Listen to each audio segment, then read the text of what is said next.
Welcome back. What a day of Premier League action we've had. Let's take a look back at some of the earlier games now, and we will start with the league leaders, Arsenal, who managed to beat Fulham by 3-0 at Craven Cottage. It was an electric first-half performance, Righty. Yeah, very good performance from Arsenal. I think they came out of the blocks very fast in what they were doing, playing out from the back. A lot of good movement, and then that's a bonus goal, really, a night from set piece. I was really pleased with Gabriel, played well today again. Really like the way we played today. Leandro Trossard got 3 assists in the game. He created all 3 of Arsenal's goals, Alan. Impressive performance from him. Yeah, he was superb. They couldn't handle him. He was too hot for them. Both in that position, certainly out wide, and then he had the freedom to come in and little give and go and little 1-2s. He was absolutely magnificent today. I mean, shocking defending from Fulham, but great attacking play on so many occasions. He was superb. Yeah. Best performance from Trossard in an Arsenal shirt? I think so. Yeah, you know, he's come in and he's made an instant impact. You know, you've seen Arsenal here; they were all over Fulham in the way they were closing them down. And Trossard's movement, he was in the centre, he was on the left, but everywhere he was, he contributed something. He was very difficult to pick up, and his balls and his quality was first class. Yeah, Martin Odegaard recovering from illness to start the game and scoring the 3rd goal. And then, just to cap off what was such a great day for Arsenal, Gabriel Jesus, his first appearance since his injury at the World Cup, and he almost scored! We thought he should have took that with his left foot. Yeah, he just let him run it, cross it, didn't he, rather than going on, because he had more of the goal to aim at with his left foot to come around it rather than let it run across him. But he'll be absolutely delighted he's back up and running on a football pitch. 5 points clear at the top of the table, Righty? Yeah, well, that's what they've got to do now. Like I said at the start, you know, you just got to take each game as it comes. You start looking further than that, and then you kind of get carried away with everything. But Fulham, on paper, looked like a difficult game. They've dealt with that now. It's the next game. Well, they were brilliant today, Arsenal, and it's 5 points ahead of Manchester City at the top of the table now. Leandro Trossard key in the 3 goals, as we've said, Righty. Do we need to see more performances like this from Arsenal just to ensure that they get themselves to this title now? Do they need to be perfect? No, they don't need to be perfect. They just need to win the games when you get to this stage of the season. And what you need is people off the bench, the whole group. You need a whole group together, pulling in the same direction, because it's going to come down to, like we saw with Reece Nelson, you know, someone might have to do it from the bench and get the job done, because what I'm seeing with Arsenal and what I'm pleased about with Arsenal at the moment is that if you do turn up against them, like we saw Everton do and really cause Arsenal problems, closing them down. We saw Bournemouth do it, and in the end, we overcame it. If you're not at your best with Arsenal, they will pick you to pieces if you're not closing down in the right areas. They'll pick you to pieces. They've got good possession now where they're creating with the possession, and they'll hurt you. Well, next week, Arsenal play and Manchester City don't, because they're in cup action. Yep. For Arsenal, it's Crystal Palace. It's a tough game for them, but if they win that, they'll be 8 points clear. From a psychological perspective, that's got to be huge if they can win that one. Yeah, huge. I mean, we spoke before the games today about the importance of what Manchester City did yesterday. They did their job. They won their game. It's now flipped. So next weekend, Arsenal play. And it's really, really important that they put a marker down and say, we're not going anywhere. We're here to stay, with another impressive performance, another 3 points, and then that'll set them on their way again. So yeah, but it's going to be like that right the way through till the end of the season. It's Arsenal's chance next weekend, first of all, to try and put a little bit of pressure on Manchester City. And when you've got the chance to do that, it's really important you do it. When you look at those fixtures that are left for both teams, Righty, which ones worry you for Arsenal? Probably all of them, especially when you see what happened 10 seconds, Bournemouth. You know, you can't take any of them for granted. Look what Bournemouth are doing now. You know, I thought you were going to say Newcastle away. Newcastle away, just to make Al happy. No, but you have to. You look at Newcastle now, they've won the game. They're at home.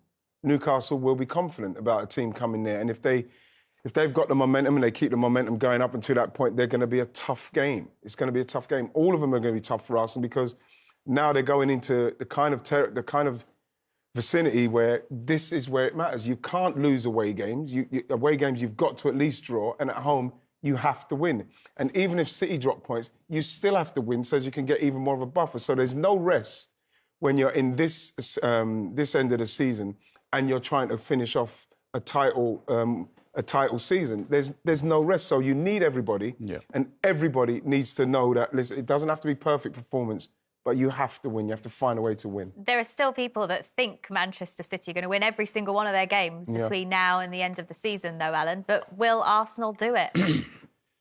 I think they will, on the proviso they keep everyone fit. If they keep the vast majority of their big hitters fit, I think they will do it, because I think there's a belief there. I'm not sure. I still think there'll be hiccups from both teams, but I'm not sure Manchester City are able to go on that run of 8 or 9 winning games again, which they have done and can do. Yes, they've got the players, but it just at times, I know they got a good result yesterday in the win, and we keep on saying about finding a way to win, and they are, but they haven't been as good as they have been in previous seasons, and Arsenal must take confidence from that. 3-0 for the league leaders, continuing their really good response, having lost at home to Manchester City. So 5 wins in a row, 15 goals in that time as well.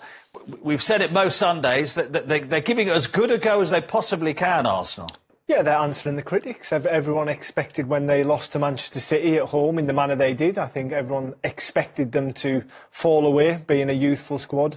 But they've done exactly the opposite. They've come out and they've come out fighting, and I think that shows in their performance today. 3-0 first half, done and dusted, no worries. And Fulham's a hard place to go this season, isn't it? It is, and I don't know. They just seem to be ticking a lot of boxes this season, Arsenal, and I still don't think they're getting the credit for playing the way they're playing and sticking in there like they are. People are still waiting for them to fall away. Everyone's waiting, aren't they? Do you think they will fall away? I don't think they will. I just think they've got the bit between their teeth, and they just seem to be doing everything really well. Yeah. What about Martin Odegaard? 35 million pounds, something like that. It's not bad, that, is it? From Real Madrid. In today's market, it's not bad. 24-year-old who is the metronome, who sets the pace of the team and the rhythm. What do you make of him, Glenn? Well, for me, he's in the talk of Player of the Season in the Premier League. I think he's been absolutely exceptional in Arsenal shirt. I think everything that sort of Arsenal do well comes through him. He's the heartbeat of the team. You can see him here pressing, you see him creating, you see him scoring goals, and I just think he's a classy footballer. And what else do you expect when you get signed by Real Madrid when you're 16 years old? And I think probably happened too young for him. Yeah, you know what, as well, he's captain, but he's not one of those shouters and screamers, is he? He just seems to say to the player, listen, watch me, watch the way I, apply myself to the team and just follow my lead. And he's very, very neat and tidy, and he just makes things happen. He's a captain. I think they think he's the coach on the pitch as well, in that he and Arteta have that relationship where one says to the other, doesn't matter which way round it is, we need to do something. Here's the goal, which sealed it on half time. Yeah, I mean, this touchy, and then just the calmness and having the awareness to be able to step in, a couple of touches, and the composure just to find that far corner. He's just shown what... I mean, look, he's so silky. I mean, I think he's an exceptional talent, and he's one that will lead Arsenal forward for a long time to come. I might have been searching for him, I think, if he'd have got Megs on me. Now, Arsenal, as everyone knows, went for Mudryk, and they thought they would get him. They would have had to pay 85 million, whatever it is that Chelsea have paid. In the end, they went for Trossard for about a third of the price, who you play with Leo Trossard at Brighton. He had a hat-trick of assists in the first half. He has settled in at Arsenal so well. From your experience, what's he like to play with? Oh, well, he was always better than Brighton, in all fairness, and I expected him to have a really big World Cup. Unfortunately, Belgium just didn't in general. I think everyone expected more of them. But since he's gone to Arsenal, I just feel as though he's playing with players that are similarly brilliant as him and have an understanding of the game, and you can see how well he's fit in there. And how can you not fit in well with those players around you, and he's creating those opportunities for those players? They're going to score them. Previously at Brighton, it was quite well documented how many chances they missed, especially when it was a Graham Potter team, and that's when Leo was there. He started scoring goals in the De Zerbi team. I think he scored a hat-trick at Anfield earlier on in the season. So, yes, they went for Mudryk, but I think they got the right man in the end. Does he look better than at Brighton because he's playing with better players? Yeah, I think that's fair to say. Well, listen, like I say, he scored a hat-trick away at Anfield. You can't look much better than that. Not many people get to do that, but I think they're probably on his same wavelength a little bit more. Do you think, is he a goal scorer? Is he an out-and-out goal scorer? Does he create? What is he? More creative. Yeah, he's more creative. He hasn't got that knack of scoring goals, but he's got a very good shot feet and get shots off and things. But as far as getting in the areas we're used to getting to, not so much. Not so much. Yeah. Okay, so but he'll get you 15, 12, 15? I think, yeah. I think by his own expectations, he would like to get that. And you see, if you've got a player like that that's contributing away from goals but still getting you 15, that's huge. Well, they've got a number of them, haven't they? That's the thing. Everybody's contributing, aren't they? They've got 3 players now with double figures. There you go. Saka, Martin and Odegaard, double-figure goals. And Jesus made his return. Brilliant. Got injured in the World Cup. And they're actually in an identical position in terms of where they are in the league and the points gap with Manchester City as to when he left. Yeah. So the fact that they brought in Trossard, obviously Nketiah's injured at the moment, just when they need it, Arsenal, they're getting players back. They are. The question is, does he get back in, Dion? Does he get back in? That's a very good question. Not straight away, sure. At the moment, I doubt it. I think he'll be getting 15, then he'll be getting half an hour, then he'll be getting a half. And I think, What should he do here, Dion? He should just listen. He's very excited by that situation because he's just come back. He's got a chance of scoring on his debut back, and he should have just, there's a big space in the near post. In 2, 3, 4 weeks' time, he'll score that every single time. Yeah. At the Emirates Stadium. My name is Derek Ray, and with me for commentary is the former Arsenal and England fullback Lee Dixon. And it's all about action from the Premier League in this case. It's Arsenal, and they take on Fulham. Thanks, Derek. I'm sure both coaches will want their players to start with a real zip in their play. Really show the opposition what they're in for. That could lead to fireworks. Let's hope so.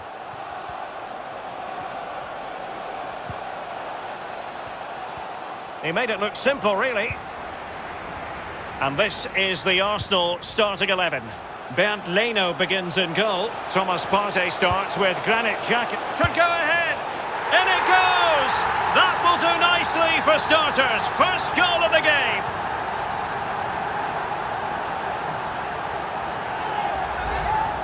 Well, here's the replay. He didn't panic, did he? Decent strike, good technique, bread and butter strike, really, but it's in the back of the net. Well, let's have another view of that goal.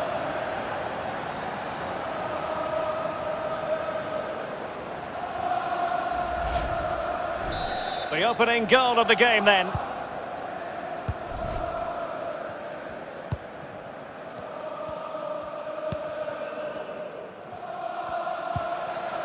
Loftus-Cheek. And in possession, Caballero. Loftus-Cheek. Well, no. David Luiz. Now Bellerin. Lacazette. Lacazette. Pulls it back.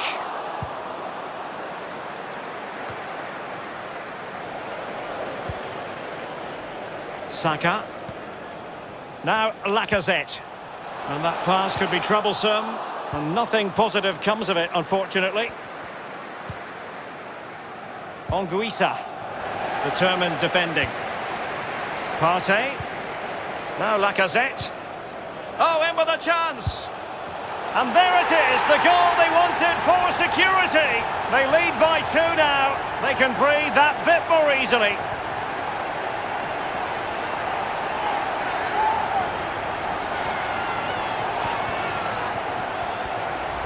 Well, here's the replay, and I enjoy this passage of play. It's lovely to watch. Superb passing. And then through on goal. Do you go for placement or do you go for power?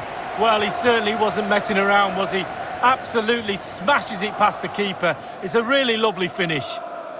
Well, enjoy the good days as a coach.